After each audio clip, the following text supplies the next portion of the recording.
Salvation and recovery. Content warning. Mentions of suicide. After talking with my theater professor today, we were able to come up with a plan to help salvage my classes, from both last semester as well as coming up with an alternative solution for the criminology class that was causing me troubles. I was surprised with how supportive and understanding she was with my past traumas and triggers that came up with the subject matter. I suppose the only person who's hard on me is myself. There's always a solution. No matter what, there always seems to be a way out and a workaround. It's like what my mom used to tell me as a kid.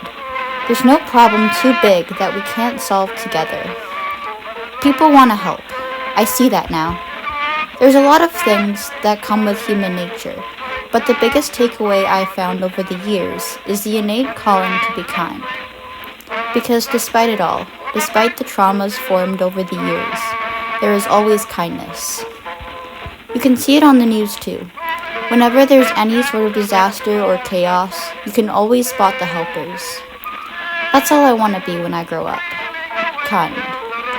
In spite of all the pains I went through in life, I don't want to let it change me and make me cruel. I don't think I ever truly wanted to die, even after attempting over 30 times. There's always been a certain layer of hope that I've held on to over the years, and I think that's what ultimately kept my life. Even when I thought I was going to die, a part of me always imagined surviving, and I think on some subconscious level I manifested that.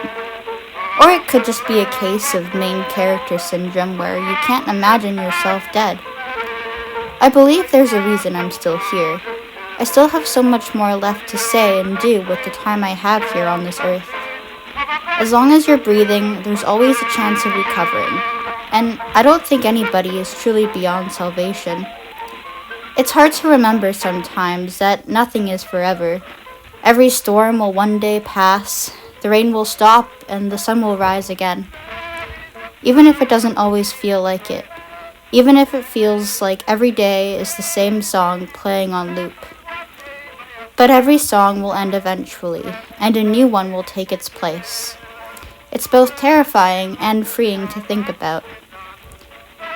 What I found helped me over the years when the storm clouds came in was to find one thing to hold on to as an anchor. Even if it's something as simple as your favorite coffee or a certain sandwich from the cafeteria that you order every day for lunch. Anything really can be a flotation device.